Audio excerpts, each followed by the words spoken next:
అర్థం చేసుకోగలరని మున్ముందు వాటిని పాటిస్తారని భావిస్తూ తదుపరి ప్రశ్న అడగటానికి సిద్ధంగా ఉన్నారు. వాళ్ళని మాట్లాడవలసిందిగా కోరుతున్నాం. గౌరవనీయులైన బ్రహ్మశ్రీ చాగంటి కోటేశ్వరరావు గారికి నా నమస్కారములు. నా పేరు శుభశ్రీ. నేను విఎంఆర్ఆర్ ఎంసీ స్పెషల్ గర్ల్స్ హై స్కూల్లో 9వ తరగతి చదువుతున్నాను. నేటి తరం విద్యార్థులకు స్వీయ నియంత్రణ యొక్క ప్రాధాన్యతను మీ మాటల్లో తెలియజేస్తారా గురువుగారు? స్వీయ నియంత్రణ నేను ఒక్క మాట చెప్తానమ్మా, నీకు తేలికగా అర్థం అవడానికి. ఒక కారు ఉందనుకో, ఎందుకు వాడతాం? నేను నడిచి వెళ్ళడం చాలా కష్టం, ఎక్కువ దూరం అనుకుంటే తేలికగా సౌకర్యంగా వేగంగా వెళ్ళడానికి కారు ఎక్కుతాను. ఏమండి, ఈ కారు 60 కిలోమీటర్లు, 70 కిలోమీటర్లు, 100 కిలోమీటర్లు ఎంత దూరం ఎంత వేగం కావాలంటే అంత వేగంగా వెడుతుంది. ఆ వేగంగా వెళ్ళడానికి యాక్సిలరేటర్ అన్నది తొక్కితే చాలు, ఈ కారు వేగంగా వెడుతుంది. కానీ ఈ కారు మధ్యలో ఎక్కడైనా ఏదైనా అడ్డొస్తే ఆగడానికి మాత్రం సౌకర్యం లేదు, ఆగదు అన్నారనుకోండి, ఆ కారు ఎక్కుతారా? ఎక్కరు. వేగంగా వెళ్ళడం ఎంత అవసరమో, ఓ చిన్న పిల్లాడు తెలియక పరిగెడుతున్నాడు, స్కూల్ నుంచి వెడుతూ రోడ్డుకి అడ్డంగా పరిగెడుతున్నాడు, అప్పుడు నువ్వు కారు ఆపాలి. కారు ఆపడానికి బ్రేక్ లేకపోతే యాక్సిలరేటర్ ఒకటి ఉంటే ఉపయోగం ఏముంది?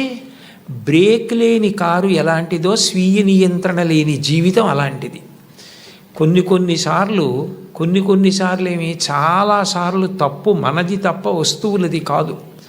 ఇవాళ పిల్లల విషయంలో చాలా ఘోరంగా ఉన్న విషయం ఏది అంటే సెల్ ఫోన్. సెల్ ఫోన్ తప్పేముంది? సెల్ ఫోన్ని ఆధారం చేసుకుని మీరు ఎవరిని అడగకుండా రూట్ మ్యాప్ పెట్టుకొని చక్కగా క్షేమంగా మీరు గమ్యాన్ని చేరుకోవచ్చు.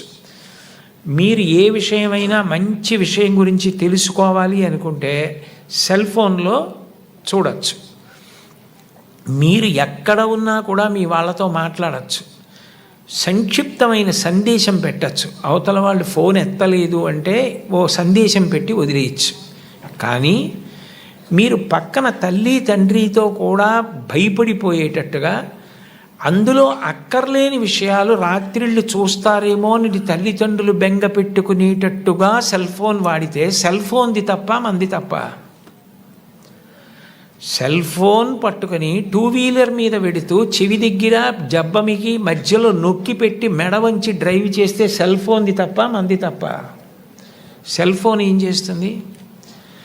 ఒక మోటార్ సైకిల్ మీద ఒక తల్లి తండ్రి, వెనక 2 పిల్లలు, ముందు 2 పిల్లలు, 4 సంచులు తగిలిస్తే మోటార్ సైకిల్ తప్ప, తొక్కిన వాడిది తప్ప? ఎవరిది తప్పు? నేను పొద్దున్న కాకినాడ నుంచి విజయవాడ కారులో వస్తుంటే ఒక సన్నివేశం చూసి చాలా భయం వేసింది.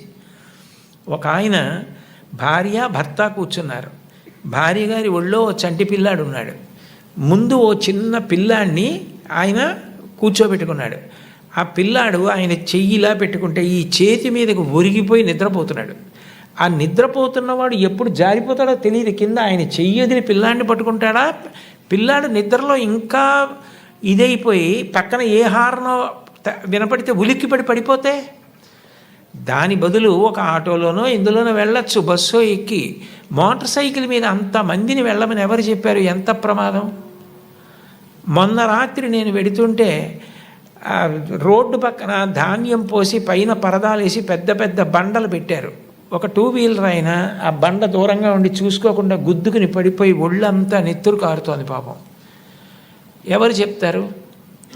ఇవన్నీ ఎవరు చెప్పాలి? ఎవరు చెప్పాలి? సెల్ ఫోన్ అలా వాడద్దని మీ అమ్మగారు నాన్నగారు నిద్ర మానేసి మీ పక్కన కూర్చుంటారా? ఒక వయస్సులో అక్కర్లేనప్పుడు సెల్ ఫోన్ ఎందుకు? మా తరంలో మాకు ఇప్పుడు తెలుసు సెల్ ఫోన్, ఒకప్పుడు సెల్ ఫోన్ లేదు అసలు. ఎందుకు సెల్ ఫోను? అస్తమానం సెల్ ఫోన్ వాడవలసింది, అస్తమానం సెల్ ఫోన్లో యూట్యూబ్లో వెతుక్కోవడము, దానికి బోల్డ్ అన్ని మన కామెంట్లు పెడుతూ ఉండడం, ఎందుకు అవన్నీ? ఎంత టైం వేస్ట్ అయిపోతుంది? అక్కర్లేని విషయాల జోలికి వెళ్లకుండా పట్టించుకోవలసిన విషయాల్లో శ్రద్ధ పెట్టడమే స్వీయ నియంత్రణ. అది నేర్చుకోకపోతే జారిపోతావు.